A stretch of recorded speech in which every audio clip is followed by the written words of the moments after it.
Donc oui, Wattpad. Donc j'écris plein de choses il y a assez longtemps sur Wattpad. J'avais écrit un petit peu, un truc qui s'appelait Un beau royaume, le journal d'Aquila. On voit que c'est des trucs, il y en a un, c'est de 2017. Le journal d'Aquila, je l'avais commencé en 2017 et vas-y, je sais pas, il y a un moment où je me suis dit: «Vas-y, j'ai grandi, je le trouve cringe ce que je suis en train d'écrire». Mais alors du coup, au final, au lieu de rester sur des histoires qui ne me plaisaient plus, j'ai décidé de reprendre sur, un mémoire que j'avais écrit qui a 20 chapitres. Au final, j'ai arrêté d'écrire vers peut-être 2022, je sais pas. Attendez, je vais regarder. 2024, le dernier chapitre que j'avais écrit. Mais ça reste un mémoire, c'est pas intéressant et je pense pas qu'il y ait beaucoup de gens qui aient vraiment envie de lire ça. Alors, je suis partie sur une histoire que j'avais appelée Tu devrais. Donc là, en gros, si je veux parler un peu du roman, il va vraiment être axé honnêtement plus psychologique et avec un but de vouloir rendre les personnages attachants plus que de vraiment raconter une vraie histoire d'amour et de partir dans un côté trop niais. Le personnage que j'ai décidé de mettre en avant, c'est vraiment Joey, donc à mes yeux, c'est une fille qui rentre pas dans tous les stéréotypes féminins, mais qui reste vraiment dans la suranalyse, l'anxiété sociale et des passions un peu semblables à ce que moi je pourrais avoir, tout ce qui va être dessin, peinture, un peu écriture, de la musique, tout ce qui est un peu sensoriel comme ça, et aussi beaucoup, beaucoup d'observation et d'analyse. C'est d'ailleurs à travers ses yeux, on lit le roman, parce que c'est à travers tous les éléments qu'elle va analyser et qu'elle va décider de mettre en avant qu'on va pouvoir en apprendre plus sur ce qui l'entoure. Grâce à ça, on va pouvoir connaître donc Lottie, sa colocataire. On reprend l'histoire 3 mois après leur emménagement ensemble, quand Lottie, elle, est bien incrustée dans sa fac et a son petit quotidien là-bas, et que Joey, notre personnage principal, elle a trouvé son boulot dans une boutique où elle vend des bougies et dans laquelle elle se lie un peu d'amitié avec son collègue qui s'appelle Marvin. Ça, c'est un petit clin d'œil à un de mes anciens collègues que j'avais formé quand j'étais à Paris, à Jeff de Bruges, parce que j'ai vraiment apprécié Marvin. C'était un bon ptio. Enfin, il était plus jeune que moi, donc je disais ptio, mais là, ce Marvin-là, il va avoir une tendance à être une présence très légère et une sorte de soutien pour justement Joey, qui est un peu spécial, mais comme Marvin, c'est une sorte de petite sécurité, on va dire, dans l'environnement de Joey, j'ai vraiment voulu lui donner cette personnalité très simple, sans aucun jugement, un peu effacé, mais présent malgré tout. Par exemple, participatif, notamment. Et dans une des scènes, Marvin va venir chez Joey et Lottie, et c'est Marvin qui va essayer de mettre en place pour essayer de ranger au fur et à mesure avant la préparation, avant la soirée. Et j'ai voulu que ce soit vraiment une sorte de petit point ancré dans son quotidien et dans sa vie. Mais dans le futur, j'aurais aimé qu'il disparaisse un peu et qu'elle réalise l'importance qu'il a commencé à prendre un peu dans sa vie, parce que Joey, elle analyse tellement tout ce qui est autour qu'elle oublie même la situation dans laquelle elle se trouve. Elle oublie de réaliser aussi toutes les bonnes choses qu'elle a. Donc ce sera quelque chose que je mettrai en avant aussi dedans. J'ai incrusté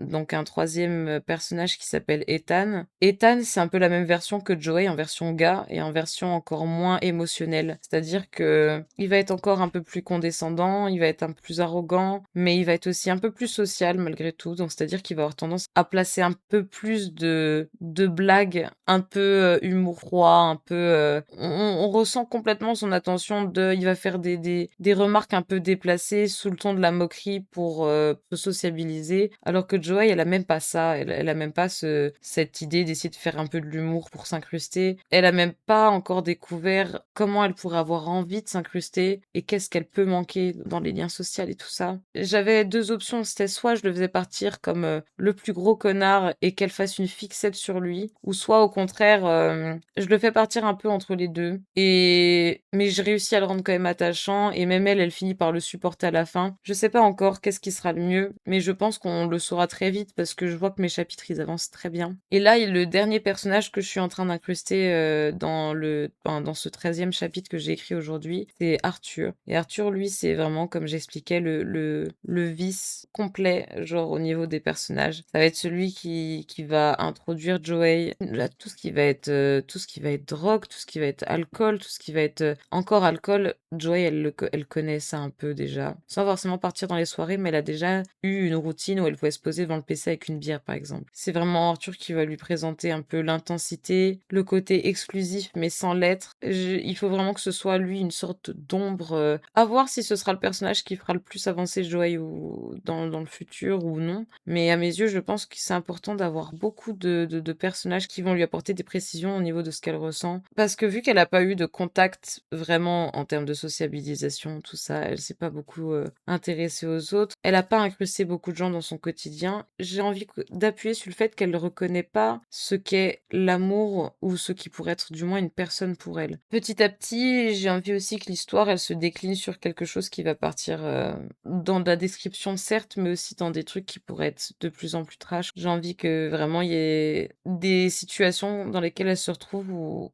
personne n'a envie de se retrouver. Je vais pas partir sur le plus trash possible, horrible, du gore pour faire du gore, mais je veux qu'elle vive des choses qui soient pas faciles et j'ai aussi envie d'écrire ça et d'apprendre à y écrire, que je trouve que ça pourrait être quelque chose d'intéressant à faire. J'ai déjà essayé d'écrire des trucs un peu sanglants, tout ça, mais pas avec mon cerveau d'aujourd'hui et pas avec les ressentis d'aujourd'hui. Là, j'aimerais bien qu'elle vive des choses qui puissent être actuelles. Qu'est-ce qui pourrait être intéressant dans le dernier chapitre que je pourrais mettre en avant sans le lire entièrement, sachant que le but c'est pas de vous faire une lecture complète des 13 chapitres. Quelle scène est-ce que je pourrais... Est-ce que là je l'ai devant les yeux et je pense que les 2 derniers paragraphes peuvent être bien, dans le sens où on commence à avoir une description de quelque chose qui sort du quotidien de Joey et qu'elle est obligée de suranalyser parce qu'elle connaît pas. Et le passage que j'ai envie de lire, c'est celui-ci. Donc, sur la péninsule de cuisine où sont attroupés tous ces garçons, se trouvent des cartes de crédit et d'autres de la même taille mais métalliques, ainsi que les traces d'une poudre blanche dispersée un peu partout entre les pochons et les bouts de plastique. Au centre, un cendrier contenant quelques mégots, avec presque plus de cendres autour que dedans. J'ai à peine le temps de me poser des questions qu'un homme un peu frêle, à moins que ce soit son t-shirt oversize qui fasse cet effet, je sais pas trop, et pas particulièrement grand, d'environ mon âge, tignasse noire avec une moustache assortie, entouré de 4 nanas, s'approche de la table en souriant calmement. Les mecs ont tous l'air heureux de le voir,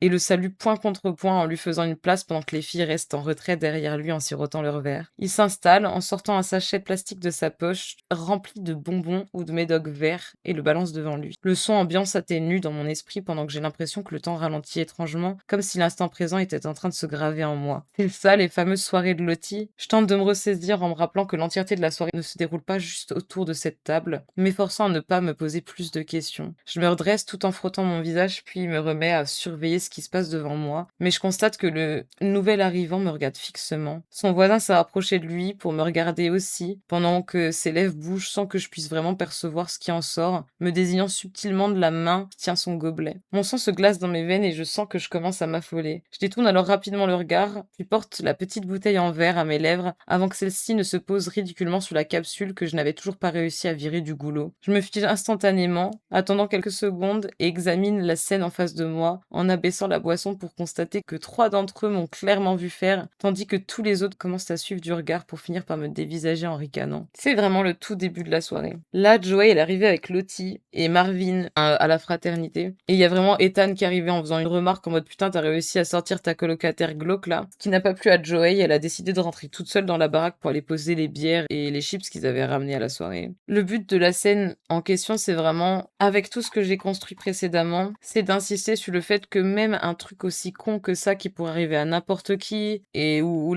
une personne lambda, elle rigolerait en disant putain mais je suis trop con, tu vois. Elle est juste en figée, terrifiée et elle comprend pas quelle réaction est la meilleure face à ça. J'aimerais que à la fin du roman, ça, ce genre de questions, elle se le pose plus. C'est le début en fait, donc j'ai vraiment envie qu'on comprenne que son univers, elle se le complique toute seule, mais qu'au bout d'un moment, en fait, à force de se laisser porter par ce qu'elle peut pas contrôler, elle puisse apprendre de ça. Tout le roman va être vraiment basé sur l'évolution de ce personnage. Il y aura pas que elle, bien évidemment, comme j'ai dit, j'ai plein d'autres personnages que j'aimerais mettre un peu en avant. J'ai vraiment envie de créer une sorte de petit écosystème de plusieurs, personnalités différentes qui se retrouvent quand même dans un environnement, je trouve ça motivant des fois de comprendre le fond des personnages et de pouvoir, juste s'identifier dedans et s'imaginer vivre une autre réalité. Je pars du principe que si un jour quelqu'un lit, ce que j'ai écrit et qu'il a réussi à faire ça avec, c'est que j'ai réussi mon pari. Ça marche pas avec moi-même parce que, ben, je l'écris forcément en me basant sur des choses que je connais, que je vis ou que j'ai entendues. Alors qu'une personne qui est externe à ça, qui réussit à s'identifier dans le personnage, ça veut dire que j'ai réussi la description, c'est-à-dire que j'ai réussi,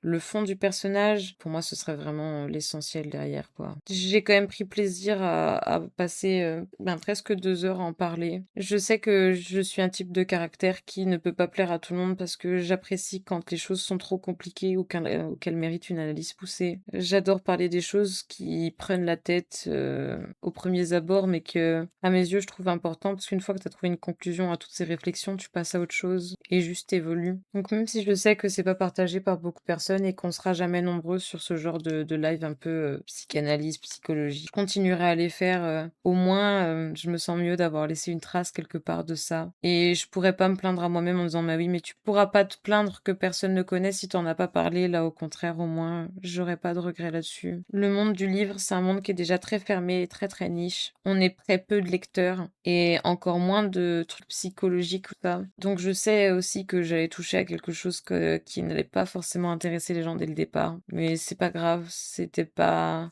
vraiment ce qui était visé derrière. J'adorerais que ça puisse être un scénario d'un film un jour et que je puisse voir ma propre œuvre en adaptation avec des gens qui s'identifient dedans et qui en profitent et qui se sentent à fond autant que moi dedans. Mais après, tous nos rêves ne deviennent pas réalité, donc puis ça, c'est encore autre chose.